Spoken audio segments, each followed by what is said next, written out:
Health insurance అనేది ప్రతి ఒక్కరికి తప్పనిసరి అయిపోయింది. ఎప్పుడు ఎటువంటి వ్యాధులు వస్తాయి, ఎప్పుడు ఎటువంటి ప్రాబ్లమ్స్ అనేది హెల్త్ రిలేటెడ్ ఇష్యూస్ వస్తాయనేది మనం చెప్పలేం కాబట్టి హెల్త్ ఇన్సూరెన్స్ అనేది ప్రతి ఒక్కరు తీసుకోవాల్సిందే. ఈ హెల్త్ ఇన్సూరెన్స్ అనేది మన ముందు జాగ్రత్త అనమాట. హెల్త్ ఇన్సూరెన్స్ అనేది so many policies, so many companies అనేవి ఉన్నాయి. కానీ మీరు హెల్త్ ఇన్సూరెన్స్ తీసుకునే ముందు ఈ 10 పాయింట్లు మీరు చెక్ చేసుకున్నారా లేదా చూసుకొని మాత్రమే హెల్త్ ఇన్సూరెన్స్ తీసుకోండి. ఆ 10 పాయింట్లు నేను ఇప్పుడు మీకు వివరించబోతున్నాను. I'm doctor Nagashankar, neuro surgeon, Raghavendra hospitals and Leela Karthikeya hospitals.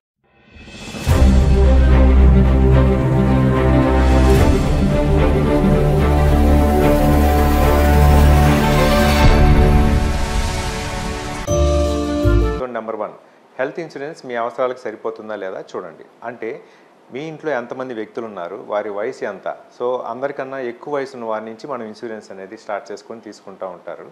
Number 2, some insured సరిపోతుందా లేదా. మెట్రోపాలిటన్ సిటీస్లో పెద్ద పెద్ద నగరాల్లో అయితే పెద్ద హాస్పిటల్స్ అట్లా ఉంటాయి కాబట్టి మినిమం 10 lakhs పాలసీ అనేది ఉండేటట్లు చూసుకొని తీసుకోవాలి. కొన్ని చిన్న సిటీస్లో అయితే 5 to 6 lakhs వరకు మీరు పాలసీ తీసుకుంటే సేఫ్. నెంబర్ 3, మీరు తీసుకున్న హెల్త్ ఇన్సూరెన్స్ మీ దగ్గరలో ఉన్న పెద్ద హాస్పిటల్స్ కానీ, మంచి పేరున్న హాస్పిటల్స్లో కానీ మీరు తీసుకున్న పాలసీ కంపెనీ ఉందా లేదా చూడండి. ఉంటే అది క్యాష్లెస్ సదుపాయం ఉందా లేదా చెక్ చేసుకోండి. Number 4, pre and post hospitalization charges. అంటే ఒక ప్రాబ్లం హెల్త్ ఇష్యూతో వచ్చినప్పుడు మీరు హాస్పిటల్లో చేరకముందు అయ్యే టెస్టులకు కానీ లేదా ట్రీట్మెంట్ కానీ, డిశ్చార్జ్ అయిన తర్వాత ఒక 2 weeks కానీ 3 weeks కానీ మెడికేషన్ ఇచ్చేటట్టు కొన్ని పాలసీ ఇన్సూరెన్స్లోనే ఉంటాయి. Pre hospitalization, post hospitalization charges cover అవుతాయి లేదా అనేది చూసుకోవాలి. Number 5, pre existing disease coverage. అంటే మీరు ఆల్రెడీ పాలసీ తీసుకున్న సమయంలో మీకు కొన్ని వ్యాధులు, ప్రాబ్లమ్స్ లైక్ ఎటువంటి క్యాన్సర్స్ కానీ, డయాబెటీస్ కానీ ఇటువంటివి ఉంటే వాటికి ఇమీడియట్గా కవర్ అవ్వవు. కాకపోతే వాటికి కొంచెం టైం పీరియడ్, ల్యాగ్ పీరియడ్ అని ఇస్తారు.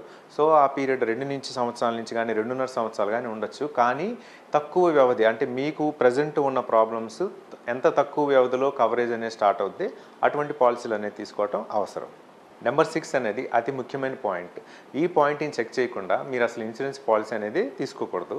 ఈ పాయింట్ మీరు వినే ముందు మా యూట్యూబ్ ఛానల్ని సబ్స్క్రైబ్ చేయండి మరిన్ని హెల్త్ ఇన్ఫర్మేటివ్ వీడియోస్ కోసం. నెంబర్ 6, క్లెయిమ్ సెటిల్మెంట్ రేషియో ఉన్న కంపెనీనా కాదా. అంటే మీరు తీసుకున్న పాలసీ ఎంతవరకు, అంతకుముందు ప్రీ ఎగ్జిస్టింగ్ కస్టమర్స్కి సెటిల్మెంట్ అనేది 95% దాటి సెటిల్మెంట్ చేసిన కంపెనీస్ అయితే మాత్రమే తీసుకోవాలి. అంటే క్లెయిమ్ సెటిల్మెంట్ రేషియో అంటే CSR మోర్ దాన్ 95% ఉన్న కంపెనీలు మాత్రమే తీసుకోవాలి. 7 పాయింట్, రూమ్ రెంట్ లిమిట్ అనేది ఉందా. కొన్ని ఇన్సూరెన్స్ పాలసీస్లో రూమ్ రెంట్ మినిమంలోనే కట్ ఆఫ్ అయిపోతుంది. అంటే మీరు సమ్ ఇన్సూర్డ్లో కొంత మీరు నష్టపోవాల్సి వస్తుంది.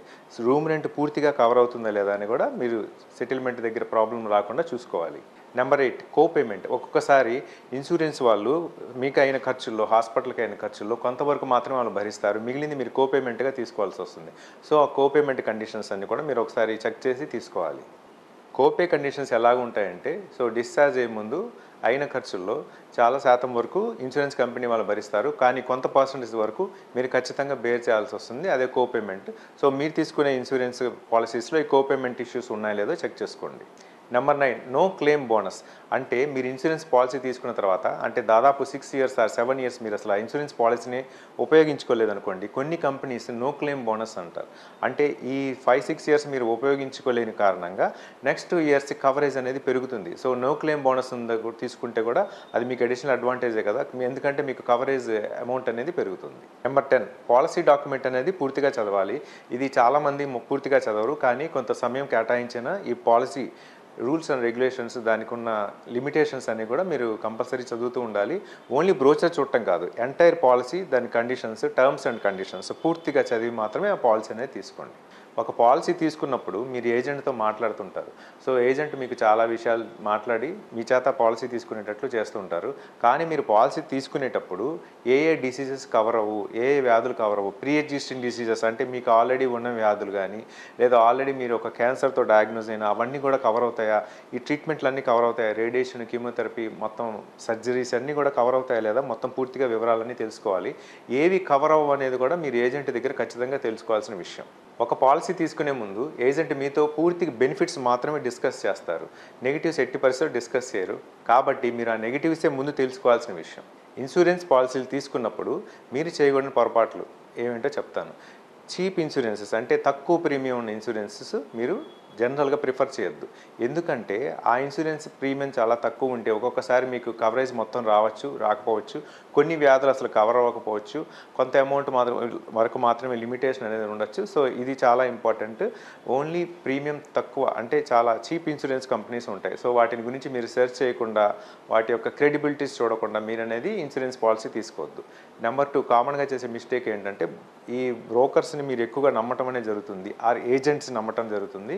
సో వాళ్ళని నమ్మేటప్పుడు పూర్తిగా వాళ్ళ మీద డిపెండ్ అవ్వద్దు. సో మీరు విడిగా అదర్ సోర్సెస్ ఆఫ్ ఇన్ఫర్మేషన్ కూడా తీసుకోండి ఈ పాలసీ గురించి. Number 3, pre existing diseases. అంటే మీకు ఏమేం ప్రాబ్లం ఉన్నాలో ఆ సమయంలో కొంచెం ప్రీమియం తక్కువ అవుతుందని కొంతమంది డిసీజెస్ చెప్పరు, కానీ ఆ తర్వాత పీరియడ్లో కాంప్లికేషన్స్ ఆ వ్యాధి మూలంగానే మీకు కనుక వస్తే మీ ఇన్సూరెన్స్ కవర్ అవ్వదు. ఎందుకంటే ప్రీ ఎగ్జిస్టింగ్ డిసీజెస్ అంటే మీకు ఆల్రెడీ ఉన్న వ్యాధులు మీరు ఇన్సూరెన్స్ పాలసీ తీసుకునే సమయంలో దాచిపెట్టద్దు. మీకు ఏమేమి వ్యాధులు ఉన్నాయో, ఏమేమి ప్రాబ్లం ఉందో ఇన్సూరెన్స్ తీసుకునేటప్పుడు ఏజెంట్కి కానీ కంపెనీకి కానీ క్లియర్ కట్గా మీరు ఇండికేట్ చేయండి. లేకపోతే మాత్రం నెక్స్ట్ ఫ్యూ ఇయర్స్లో మీకు ఆల్రెడీ ఉన్న వ్యాధి మూలంగా ఎటువంటి ప్రాబ్లం వచ్చినా కూడా ఇన్సూరెన్స్ కంపెనీ వాళ్ళు బాధ్యత వహించరు. ఎందుకంటే అది మీ ప్రీ ఎగ్జిస్టింగ్ ఇల్నెస్లో మీరు మెన్షన్ చేయలేదు, మీరు ఇండికేట్ చేయలేదు, మీరు చెప్పలేదు. ఇటువంటి కేసెస్లో మీ ఇన్సూరెన్స్ పాలసీ క్లెయిమ్ అనేది రిజెక్ట్ అయ్యే అవకాశం ఉంటుంది. సో అప్పుడు అటువంటి పరిస్థితుల్లో డిశ్చార్జ్ అయ్యే సమయంలో మీరు ఎక్కువ అమౌంట్ కట్టవలసి వస్తుంది, మొత్తం కూడా మీరే కట్టవలసి వస్తుంది. మన ఇండియాలో టాప్ ఇన్సూరెన్స్ కంపెనీలు ఏమున్నాయో, ఏ పాలసీలు తీసుకోవాలో అది నేను మీకు నెక్స్ట్ వీడియోలో చెప్తాను. మీ ఫ్రెండ్స్ ఎవరన్నా హెల్త్ ఇన్సూరెన్స్ తీసుకోవాలనుకుంటే ఈ వీడియో షేర్ చేయండి, వాళ్ళకి హెల్ప్ అవుతుంది. నేను మీకు విన్నవించేది ఏంటంటే ప్రతి ఒక్కరూ హెల్త్ ఇన్సూరెన్స్ని తీసుకోండి. సో తద్వారా మిమ్మల్ని, మీ ఫ్యామిలీని కాపాడుకోండి.